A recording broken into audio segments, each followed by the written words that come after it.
Ready, B? Yeah, let's do it. Should we have an intro? You dropping? Lost in the sea. You know that's gonna be I know. Go ahead. Yo, it's Misha Dex. And your boy, Keymon. He can't even get right. We finally recorded season 2, and he want to make a joke and mimic me. Oh man, this is how we do it. Why kill the vibe? We can't do that. Why would we do I that? cannot. Why? Y'all notice he's growing his hair this season. Hey, look, she is not bringing that energy. She is not bringing that energy. But on a I guess serious note, since you can never be serious, what are you looking? Well, what title would you give this season if we had to give it a title right now? Like, because first season we talked about, I shared how classroom, the chalkboard theme, giving it like we were taken back to the times where life were easy for us. Mm-hmm. So what would you say this new season, this What is it giving? yeah, what is It's it giving? given. Season 2 is given for me development. I feel like with season 1, we were able to talk about the things that we've overcome in childhood, and that'll still come up because that's going to still impact the way that we live day to day, right? Because those are those powerful moments that show us how far we've grown. But developing in the sense of using what we talked about, using the healing journeys that we both started. We both are in therapy. We both have talked about things that we didn't even realize were strength based for us.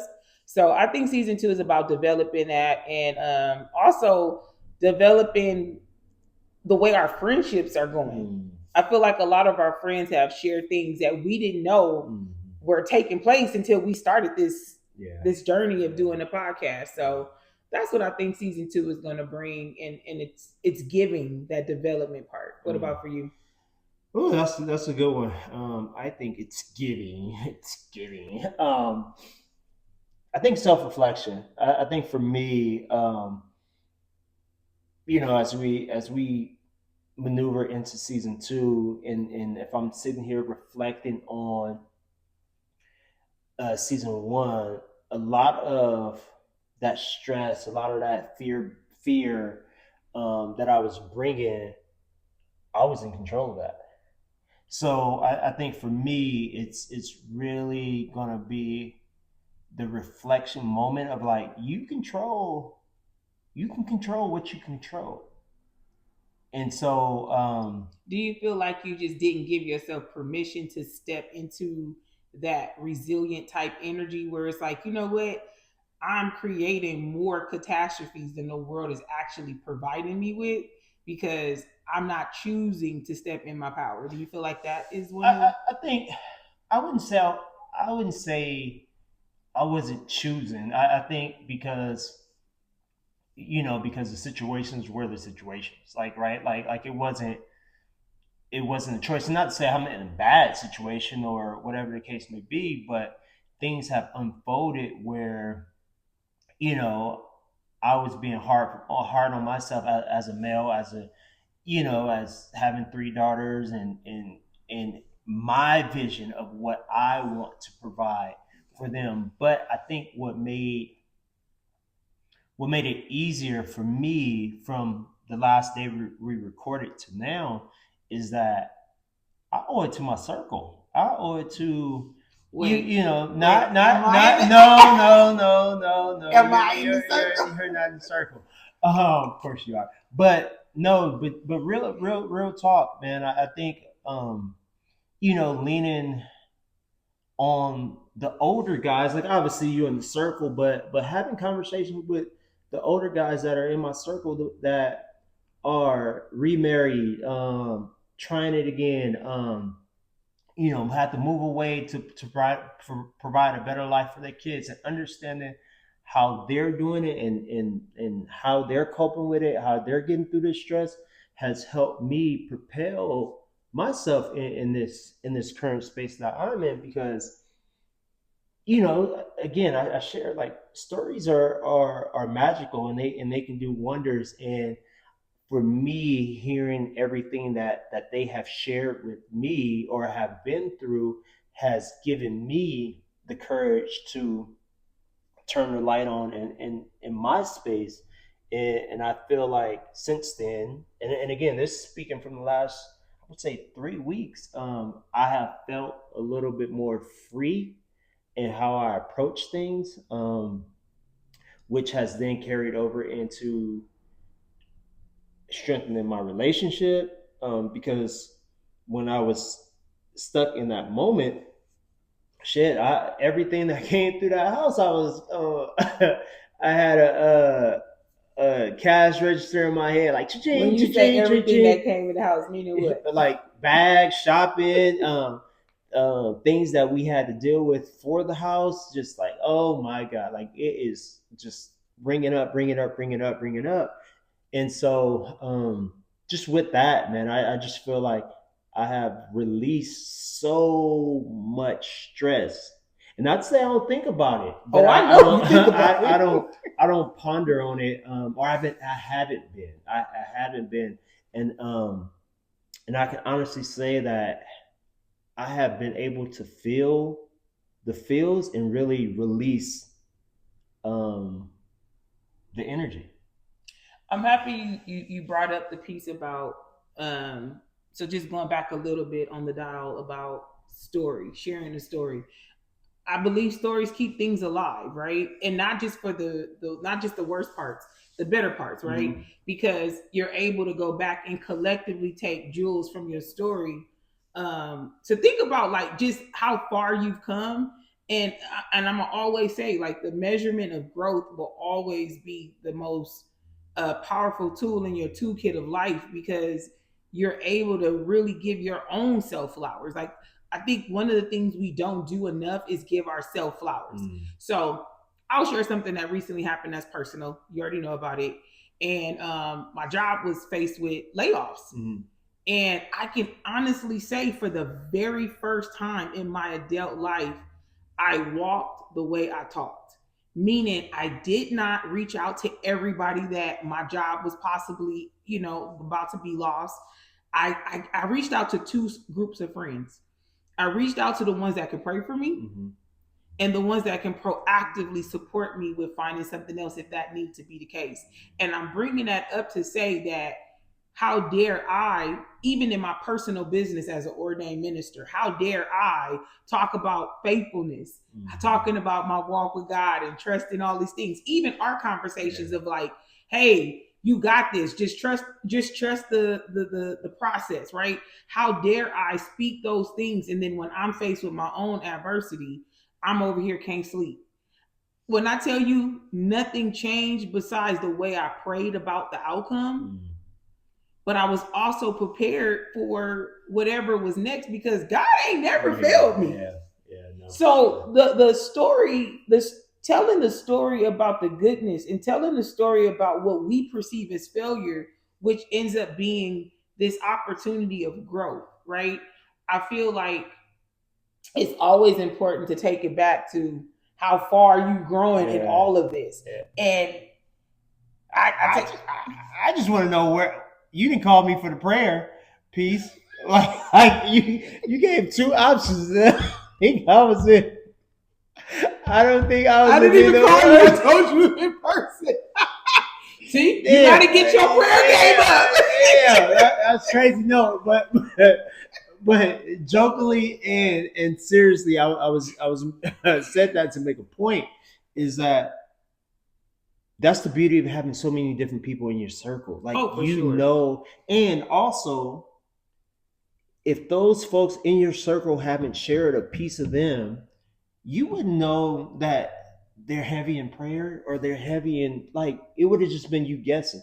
So I say that to know like I'm not I'm not one of the prayer gods. You the one that received the prayer. You the receiver, not the giver. No. It's prayer. But no, and that's just what it comes down to, and it's one of them things like I encourage those who say like, oh yeah, I got a squad, I got tight. If you're not around people that are not sharing their story, being vulnerable, like it's big, because when at the end of the day, when you're faced with something, Mm-hmm. you need to have everything aligned on who you can count on in the moment. Yeah, because again, think about I love history, and I think about ancient times when it wasn't a ballot that you had to vote on. You had to stand in line with war, Mm-hmm. right? So if we came to those times again, some of us ain't gonna stand on the line with the same Yeah, people. yeah, that is true. It's not everybody, That is like true. there's so many sayings we've heard over time, and they don't come alive until you faced with those moments, Yeah, right? So one of the lines that come to mind is everybody can't come. yeah, That's true. yeah. And for me, it was never a moment of shame about what I was facing with this. That's the other thing. We place shame on stuff that That we has didn't know. nothing to do Yeah, with how yeah, we yeah, roll. yeah, What was going on with my job had yeah, nothing to do with me. But unfortunately, somebody lost their job, yeah, And so again, like the line of, everybody can't come, and standing on the front line, and that front line for me was always prayer. Like I didn't need to do a whoa it's me, oh my God, y'all. Um I'm a share this, and this is probably so funny and so sad at the same time. I was I got a lot of trips coming up, and I was like, yo, I didn't already pay for all these plane tickets. So if next month come and I ain't got the job, I still got to go on these trips because yeah, I'm gonna lose what yeah. I paid. And I was in the mirror just practicing my unemployment outfits. Like, like I got some dope clothes up in here. Oh man. But again, but I did that being funny, but also the reality is that God got me. Yeah. Even when Yeah. there was an uncertainty on one place. But it's also again important to have people that have your back too. And I got a dope tribe. And for me, when I thought about calling you, I was like, well, I'm gonna see him soon. Calm down. I was like, I'm gonna tell him because okay, so tell the truth. Did I or did I not have a testimony when I did tell you? Yeah, Before even knowing without even knowing the outcome, I said I was going back and forth on whether or not to call you, and I didn't want to call you with that because I didn't want anybody more stressed out than me because I wasn't. Yeah. And I also wanted to be mindful that we all facing stuff, and it was like, I'm gonna wait. I'm gonna weigh it out. And luckily, within 3 days of telling you, I was able to get an outcome that I'm happy about. But but I mean, you got to celebrate me. Nah, you can call me. Call me, celebrate. I'm trying to come up with now. It doesn't work. Okay, Keymon. Okay. I'm sorry, Keymon. No, it doesn't work like that. No, but no, that's good though. I mean, I'm glad it all worked out for sure. But look at it this way: there's gonna be more obstacles we're gonna face. Like, yeah, we're not bulletproof to this. Like, and I just love the fact that we have a space that we can share. And that's what it's all about. We are not walking around the matrix on what life has. Why you bring up the matrix? Because man, I'm gonna tell you, this dude talking about coming out through these student loans. I'm like, I mean, but that's a whole different topic. Right. But one thing I wanted to share or talk about in I don't know if this crossing the line like our friendship, but recently recently we've been talking about you entering the dating circle. Cut.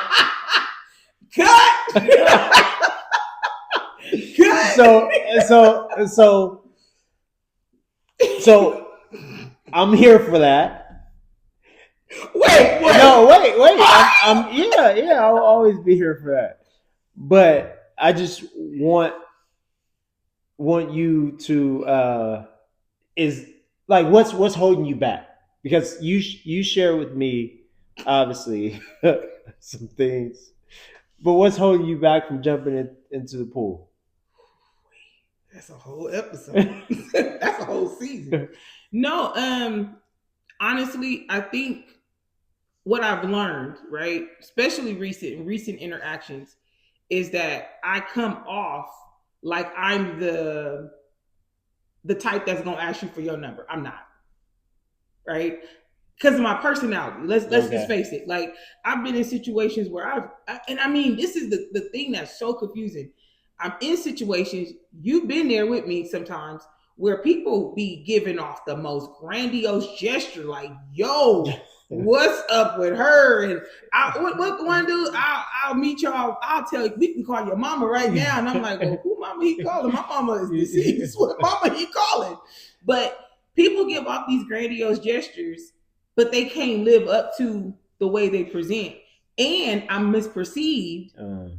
Like I'm gonna be the one doing all the work. And when I say work, meaning like I come off like, yeah, what's your number? Yeah. No, yeah. I have a submissive side that I want to play into. And I discovered I'm ready to be soft. I'm ready for my soft girl era. Okay. Because no one I've ever dated to this day has ever made it safe for me to be the soft. I'm always the one giving the advice. So let me ask you this: is part of that soft girl era asking for, and I know and I know you want that side of this, the submissive side and things of that nature.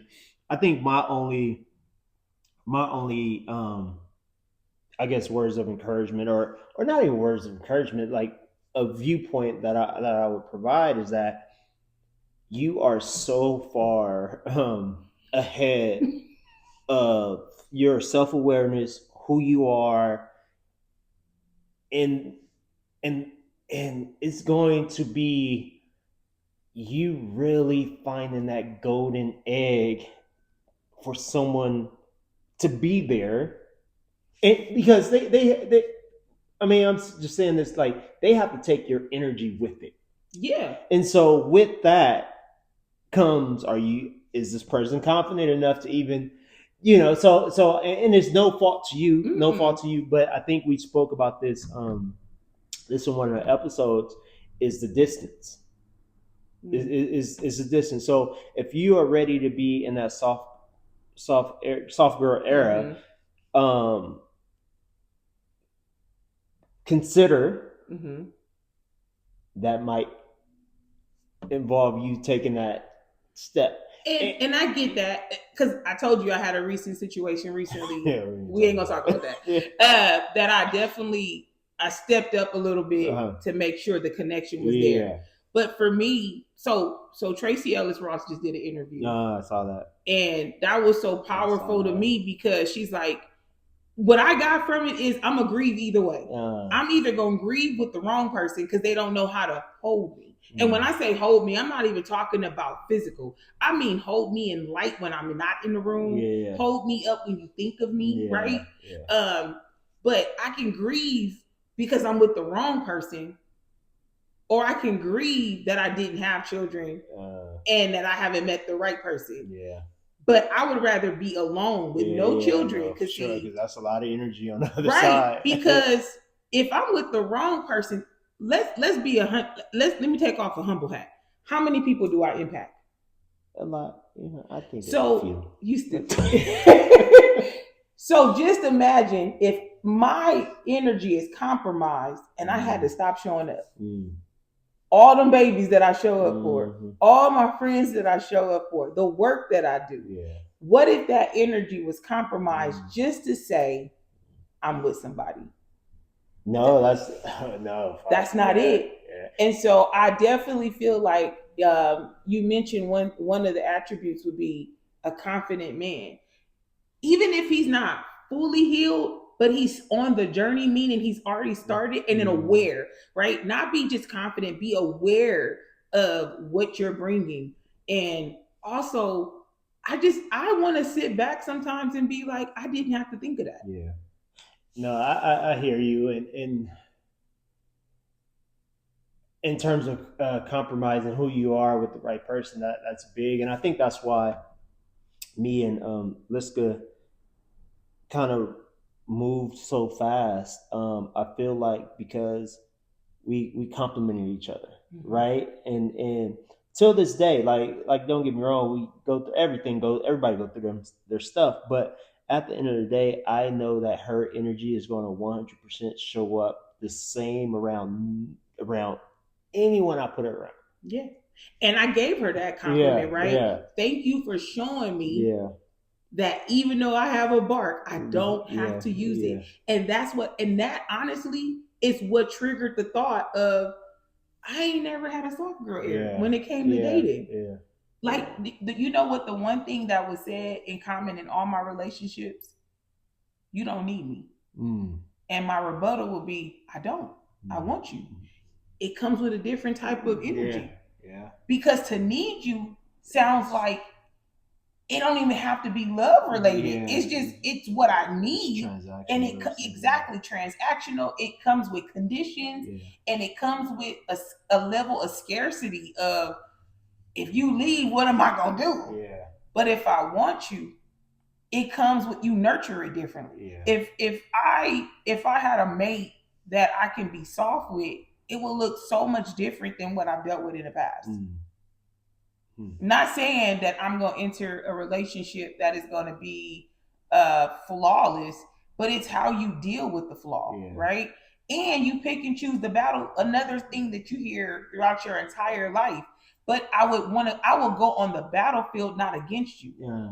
And no, that's big. Cause, I felt like in previous situations, I felt like, damn, whose side are you on? Like, your favorite. Yeah. Do I owe you money? Yeah, do I owe you some, like what is going on? And I feel like those are the key elements, obviously, that you have identified, and which is good. So I'm gonna pray. I'll pray for you. I'm being a prayer warrior. Do I have to teach you how to start? Lord. Sit down, man. You know what's even funnier though? As much as like my friends have come to me more and more about me dating, the consensus is like, but you dope single. Yeah. And I can't lie and say, oh, I'll be sitting up here like, ooh, bring them. I do my own stunts. Yeah. So the confident piece, like I have my like, for example, my sneaker collection, right? I don't need nobody that don't understand the culture of that. But I also don't need you coming in thinking I'm trying to get money. I've been doing this all this time without you. Or it's a competition. It's a competition, right? I want it to be a complimentary thing, because it's so many things that I still need to learn and develop. And I can say that I'm a grown woman that still need grown woman training. On a lot of different things. But I also don't want to get to the point where I'm so old and stuck in my ways that I don't even know how to make space for you. Now, my closet, I can't make space for you. But in other areas. But I think I know it makes sense, because stubborn in your ways. I'm definitely, and again, this is part of me releasing. She wear red lipstick. Granny didn't like red lipstick back in the day, right? You know what? Next episode, I'm wearing red lipstick. Oh man! And I'm be like this. No, don't do that. We'll leave that. But no, it's it's something that obviously I know how to teeter on that line with our space, but I also wanted you to actually share that for those who are, because not everyone is walking in that faith and walking in that healing space that even allows them to recognize the little things, right? And so I just wanted to kind of open the door for you to. No, you just want my business so frustrating. Next week we're talking about your relationship. Man, come on. No, I'm it's hard to get me to not to fumble on my words, and that caught me off guard. Didn't know you was gonna bring that up, but again, I said it last season. I will be that huckleberry if sacrificing means telling my story, even the most uncomfortable pieces. If that means another person is watching and is like, yo, I'm faced with that. Or even say, well, can we hear more about what that journey has been? Should we for do me, like a speed dating for you? it's speed. Yeah, like a I don't know. Speed. Oh, we should throw a mixer and then invite all the singles. They gonna have background checks. All right, let's talk about what they can't have. Oh, Just man. anyway, with that being said, are we done? I'm done. Yo, this is the first time I'm done. I'm so done. Matter of fact, this might be the one and only episode of season 2. All right, we're done. All right, so with that being said, why be negative?